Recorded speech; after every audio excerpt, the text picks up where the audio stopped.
नमस्कार, स्वागत है आपका नेशन मिरर में।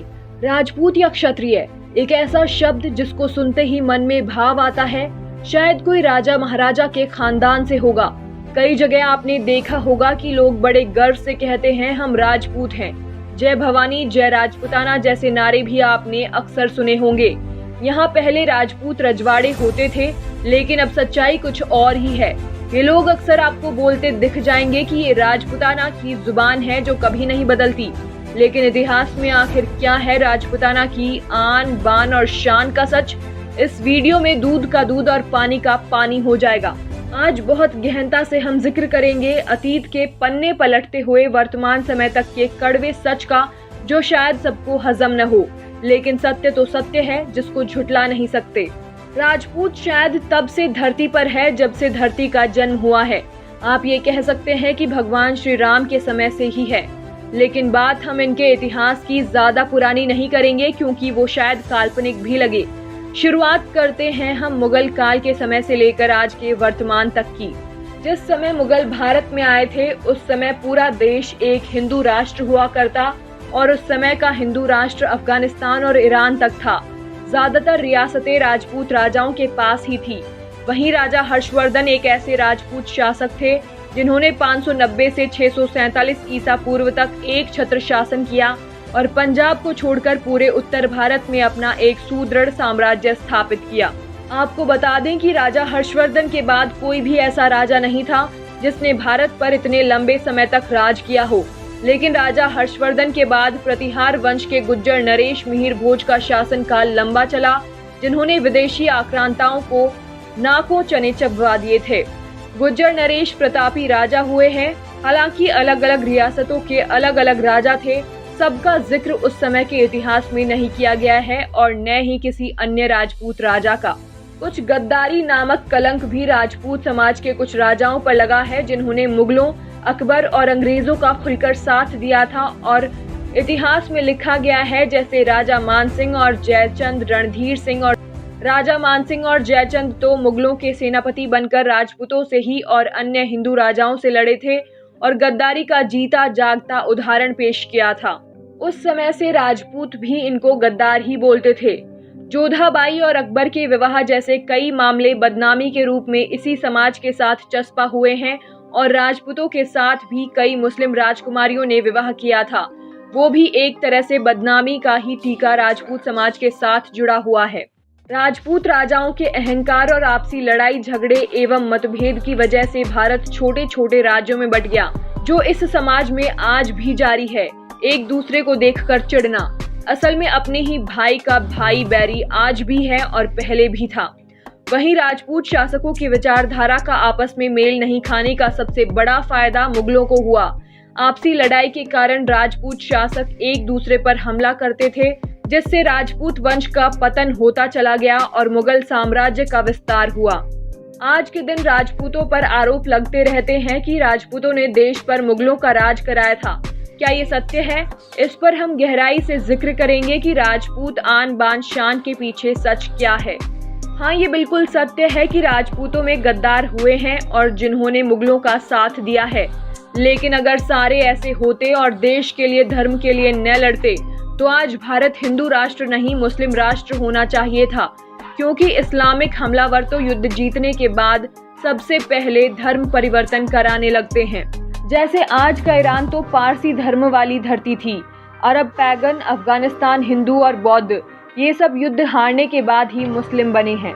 चलिए इसको एक उदाहरण से आपको समझाते हैं। असल में घपला हुआ कहाँ है हिंदुत्व और राजपूतों के साथ। चलो इसको वर्तमान समय के उदाहरण के हिसाब से समझते हैं।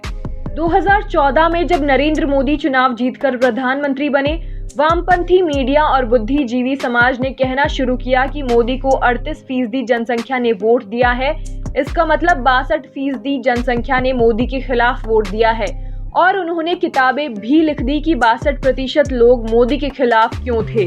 2019 की मोदी जी की जीत के बाद फिर जब मोदी को 45% के आसपास वोट मिले, अब शशि थरूर जैसे और वामपंथियों ने फिर बोलना शुरू किया। 55% लोगों ने मोदी के खिलाफ वोट दिया। इसके लिए वामपंथी, आतंकवाद पंथी, तथा कथित सेक्युलर लोगों ने सेमिनार और एडिटोरियल के साथ किताबें तक लिख डाली। अब कल्पना करिए अगर 200 साल बाद ये वामपंथी इस दौर के इतिहास की स्कूली किताबें लिखेंगे तो मोदी के दोनों चुनाव की जीत किस तरह लिखेंगे। कुछ इस तरह लिखेंगे, 2014 के चुनाव में 62% जनता ने मोदी के खिलाफ वोट दिया और 2019 में 55% जनसंख्या ने मोदी के खिलाफ वोट दिया। उस दौर के लोगों को तो यही लगेगा ना कि जरूर इसका मतलब मोदी दोनों चुनाव हारा। लोग कहेंगे कि नरेंद्र मोदी राहुल गांधी से हर चुनाव क्यों हार जाता था, क्योंकि जैसा लिखा जाएगा वैसा ही पढ़ा जाएगा और जैसा पढ़ा जाएगा वैसा ही फैलाया जाएगा। वो ही वामपंथियों ने चाहा है और हमेशा राजपूतों और हिंदू राजाओं को कम से कम आंक कर ही लिखा है। उस समय की सरकारों ने इतिहासकारों से राजपूतों व हिंदू राजाओं के बारे में गलत छपवाया। वो इसलिए कि आने वाले समय में जब ये समाज दोबारा जागरूक हो और दोबारा राज करने की सोचे तो इनका इतिहास देखकर लोग इससे किनारा कर लेंगे। इसलिए ऐसा इतिहास लिखवाया गया ताकि भविष्य की जड़ें खत्म कर सकें और राजपूत समाज मुंह उठाने की कोशिश न करे। लेकिन उनके लिखवाने पर थोड़ा सा अमल करेंगे तो कहानी समझ आ जाएगी। इतना होने के बाद भी आज तक हिंदुस्तान हिंदू राष्ट्र क्यों बचा रह गया, ये उन्हीं के शौर्य का जीता जागता सबूत है। ऐसा नहीं है कि राजपूत हारे नहीं, वो हारे भी हैं, लेकिन जैसा दिखाया गया है वैसा बिल्कुल भी नहीं है। ऐसा होता तो भारत में इतनी संख्या में मुसलमान ब्राह्मण, क्षत्रिय, वैश्य और शूद्र कैसे बच गए। पाकिस्तानी सेनाध्यक्ष बाजवा है जो कभी सिख था, लेकिन जरूर हारने के बाद इसके परिवार का धर्म परिवर्तन हुआ होगा। लेकिन आज भी हिंदुस्तान में 100 करोड़ हिंदू हैं, जो ये साबित करता है कि राजपूत ही नहीं, जाट, मराठा, गुज्जर, भील, गोंडों, सिखों व अन्य हिंदू राजाओं ने जंगें जीती भी थी। शायद आपको सुनकर हैरानी हो कि एक समय ऐसा भी था जब कई राजपूत राज्यों में 12 साल से ऊपर के लड़के या पुरुष भी नहीं रहे थे। 12 साल से ऊपर के सब युद्ध में वीरगति को प्राप्त हो गए थे। इतिहास बिना राजपूतों के ठीक वैसे ही अधूरा है जैसे बिना धार की तलवार। लोग तो बड़ी आसानी से कह देते हैं कि राजपूत मुगलों से हार जाते थे। वीरता से हराने और धोखे से हराने में बहुत फर्क है। एक युद्ध ऐसा नहीं है जिसमें मुगल या मुस्लिम आक्रांताओं ने बिना किसी धोखे के वीरता द्वारा राजपूतों या किसी अन्य हिंदू राजा से विजय प्राप्त की हो। अलाउद्दीन खिलजी ने 13वीं शताब्दी में जितने भी युद्ध राजपूतों के खिलाफ जीते थे, सब में उसने किसी न किसी प्रकार के छल का सहारा लिया था। मुगलों में बाबर के अलावा किसी अन्य मुगल शासक ने राजपूतों से सीधा युद्ध नहीं किया। बाबर ने भी महाराणा सांगा के साथ छल से युद्ध जीता था। मुगलों में इतनी हिम्मत या वीरता नहीं थी कि वे स्वयं मैदान में आकर युद्ध लड़ सकें, बल्कि वे किसी अन्य राजपूत शासक को भेजते थे युद्ध करने के लिए। मात्र एक बार अकबर खुद हल्दी घाटी के युद्ध में महाराणा प्रताप के खिलाफ युद्ध करने गया था। प्रथम बार मानसिंह के नेतृत्व में सेना भेजी, जिसके पास वीर शिरोमणि महाराणा प्रताप से 3 गुना ज्यादा सेना होने के बावजूद युद्ध बेनतीजा रहा, जबकि हमारे देश के कुछ वामपंथी गद्दार इतिहासकारों ने इसमें प्रताप की हार होना बताया, जो कि सरासर गलत है। हालांकि इतिहासकार इस पर सवाल उठाते रहे हैं और बोलते भी हैं कि इतिहास गलत लिखा गया है। हमारे देश के इन वामपंथी इतिहासकारों ने हमें मुगलों की तारीफ के अलावा कुछ और नहीं बढ़ाया है। कभी राजस्थान का इतिहास खोलकर पढ़ना, उनकी वीरता के किस्से पढ़ते पढ़ते यदि आपकी रूह न कांप जाए तो कहना, ये धरती उस राणा सांगा की जननी है जिसके शरीर पर 80 से ज्यादा घाव होने के बावजूद जिसने कभी धोखे का सहारा नहीं लिया। वीर मालदेव राठौड़, जिसने 84 युद्ध जीते तथा शेरशाह सूरी को ये कहने पर मजबूर कर दिया कि मुट्ठी भर बाजरे के लिए आज मैं हिंदुस्तान की बादशाहत खो देता। महाराणा कुंभा, जो वीर होने के साथ साथ प्रकांड विद्वान थे। महाराणा प्रताप, जिन्होंने आजीवन कभी मुगलों की गुलामी स्वीकार नहीं की। और भी कई नाम हैं इस सूची में। पृथ्वीराज चौहान, वीरमदेव चौहान, महाराज जसवंत सिंह, विग्रहराज चौहान, रावल रतन सिंह, सवाई जय सिंह, वीर दुर्गादास राठौड़, राजा अनंगपाल तोमर, आल्हा उदल, पप्पा रावल। अंत में यही कहना चाहेंगे कि ये डायलॉग पद्मावत फिल्म में भी लिया गया था। चिंता को तलवार की नोक पर रखे वो राजपूत, रेत की नाव लेके समंदर से शर्त लगाए वो राजपूत, और जिसका सर कटे फिर भी धड़ दुश्मन से लड़ता रहे वो राजपूत। खैर, इस विषय में इतिहास में गौता लगाने से अच्छा है कि वर्तमान का उदाहरण ही दिया जाए। अगर राजपूत सभी युद्ध हार जाते और बहादुर न होते और अगर डरपोक होते तो इंडियन आर्मी में राजपूतों के नाम पर 2 रेजिमेंट नहीं होते, राजपूत रेजिमेंट और राजपुताना राइफल्स। और आज के समय में भी राष्ट्रपति सुरक्षा में सिर्फ राजपूत जाट और जट सिखों को ही भर्ती किया जाता है। और आपको अंदर की बात बताते चलें, बड़े बड़े व्यवसायी और अन्य नेता भी अपने अंगरक्षक इन्हीं जातियों से ही रखते हैं। इसके अलावा राजपूत राजा अगर सभी युद्ध हार गए रहते तो राजपूत राजाओं के आस्था का मुख्य केंद्र भगवान शिव को समर्पित एकलिंग जी का जो आज मंदिर है वहां पर एक मस्जिद खड़ी होती, और देश में आज भी हजारों साल पुराने मंदिर खड़े हैं, वो भी मस्जिद ही होते। अगर क्रूरता ही वीरता का पर्यायवाची है तब जरूर राजपूत इसमें मुगलों से पीछे छूट जाएंगे। और इसका कारण भी है क्योंकि राजपूत जिस धर्म और संस्कृति के अंग हैं, उसमें अंतिम रूप से ये ध्यान रखना पड़ता है कि किसी भी स्थिति में हम 2 पैर पर चलने वाले जानवर ना सिद्ध हो पाएं। हाँ, मुगलों के लिए इस प्रकार का कोई शर्त या बंधन नहीं है और ना ही उसकी वो परवाह करते हैं। उदाहरण के लिए बंदा सिंह बहादुर के बारे में बहुत कम लोग जानते हैं। उन्हीं के साथ क्या व्यवहार हुआ था उसका यहाँ उल्लेख करना जरूरी है। कुछ सिखों की गद्दारी के कारण बंदा सिंह बहादुर को मुगलों ने बंदी बना लिया। फिर उनके सामने इस्लाम कबूल करने को कहा गया। उन्होंने कबूल नहीं किया तो उनके शरीर से जिंदा ही मांस नोचा जाने लगा। इसके बाद भी जब वो नहीं झुके तो उनके सामने उनके 5 साल के बच्चे को लाया गया और उसका कलीजा चीरकर उनके मुंह में डाल दिया गया और अंत में हाथी से कुचलवाकर उन्हें मार दिया गया। संपूर्ण बातों का सार ये है कि बंदा सिंह बहादुर के साथ जो क्रूरता हुई है, अगर उसे वीरता मानेंगे तो निर्भया कांड के जो चारों हैवान हैं, उन्होंने जो किया उसे भी वीरता ही मानेंगे, क्योंकि क्रूरता ही वीरता का पर्यायवाची बनी हुई है। क्योंकि मुगल भी वही करते थे जो निर्भया के साथ चारों हैवानों ने किया था। दूसरी तरफ बात यह है कि क्या सैकड़ों रियासतों में हजारों सालों में क्या 10-20 राजपूत राजा ही हुए जिनका जिक्र इतिहास में किया गया है? हजारों सालों में और सैकड़ों रियासतों में हजारों राजा हुए होंगे, उनका जिक्र क्यों नहीं? सिर्फ कुछ राजाओं का क्यों? बाकी के राजा कहाँ गए?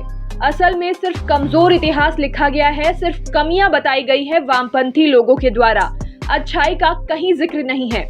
हालांकि कुछ कमियां राजपूत राजाओं में थी भी जिनकी हार को दर्शाया गया है। तकनीकी रूप से पिछड़े होने और असंगठित होने के वजह से, साथ ही हमारे देश के लोगों और मुगलों की सेना में होने की वजह से, उनका साथ देने की वजह से मुगल जब तोप और अन्य उन्नत सामरिक तकनीकों का इस्तेमाल करते थे, हमारे वीर राजपूत तलवार भाले और तीरों से उनका मुकाबला करते थे। मुगल क्रूर, बर्बर और बेहद जल्लाद थे, वो बिल्कुल भी रहम नहीं करते थे और हमारे राजपूत राजा युद्ध भी धार्मिक और मानवीय आधार पर लड़ते थे। उनकी सत्ता उत्तर से लेकर मध्य भारत और कुछ खास हिस्सों तक सीमित रही। इन्हीं वीर और महान योद्धाओं और समर्पित राष्ट्रभक्तों की वजह से आज भी 1000 वर्षों की हमलावरों की दास्ता के बावजूद इस देश की 80% आबादी हिंदू है।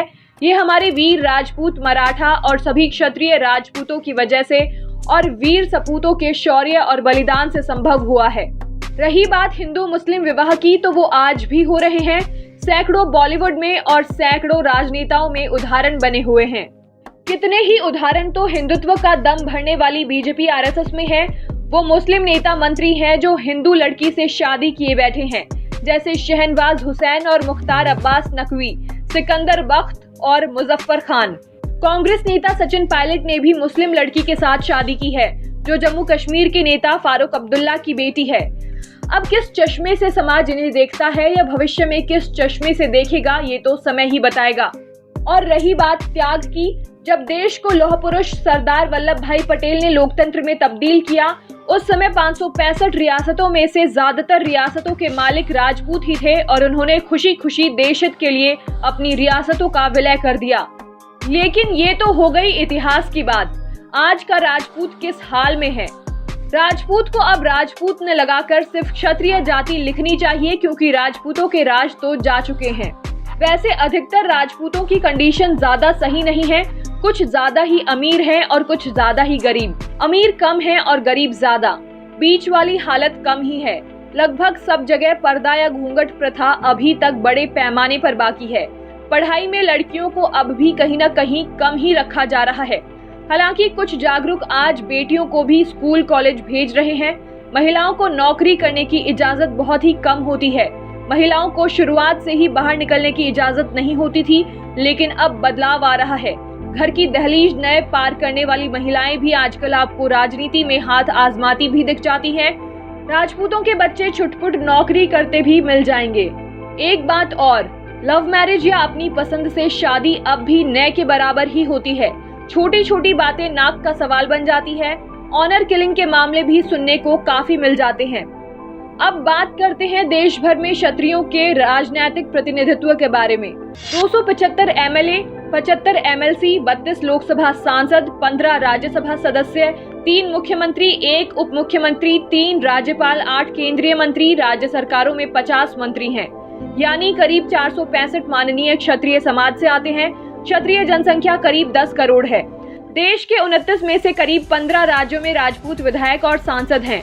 उत्तर प्रदेश में 1.5 करोड़ राजपूत हैं। राजस्थान में 65 से 70 लाख राजपूत हैं। मध्य प्रदेश में 60 से 65 लाख राजपूत हैं। बिहार में 50 से 55 लाख लोग राजपूत हैं। गुजरात में 40 से 45 लाख राजपूत हैं। उत्तराखंड में 35 से 40 लाख राजपूत हैं। हिमाचल में 25 लाख राजपूत हैं। हरियाणा में भी लगभग 10 लाख राजपूत बताए गए हैं। ये नेता हैं राजपूत समुदाय से, कोई सीएम तो कई हैं मिनिस्टर। सीएम योगी आदित्यनाथ, रमन सिंह, वीरभद्र सिंह, त्रिवेंद्र सिंह रावत राजपूत समुदाय से हैं। दिल्ली के उप मुख्यमंत्री मनीष सिसोदिया और जम्मू कश्मीर के निर्मल सिंह भी राजपूत हैं। मोदी सरकार में 8 मंत्री राजपूत समुदाय से हैं। देश में अब तक चंद्रशेखर सिंह और विश्वनाथ प्रताप सिंह राजपूत पीएम रहे हैं। राजपूत राष्ट्रपति प्रतिभा पाटिल, उपराष्ट्रपति भैरव सिंह शेखावत रहे हैं। भारतीय इतिहास में ही नहीं बल्कि अब कुछ समय से खेल और कला के क्षेत्र में मेजर ध्यानचंद, रविंद्र सिंह जडेजा, महेंद्र सिंह धोनी, राज्यवर्धन सिंह राठौड़, सुनिधि चौहान, सोनल चौहान, कंगना रनावत और प्रीति जिंटा समेत तमाम राजपूत हस्तियों ने अच्छा काम कर बाकी लोगों के लिए एक मिसाल कायम की है और अपने महान कामों से न सिर्फ राजपूत जाति का मान बढ़ाया बल्कि समस्त भारतवासियों को भी गौरवान्वित किया है।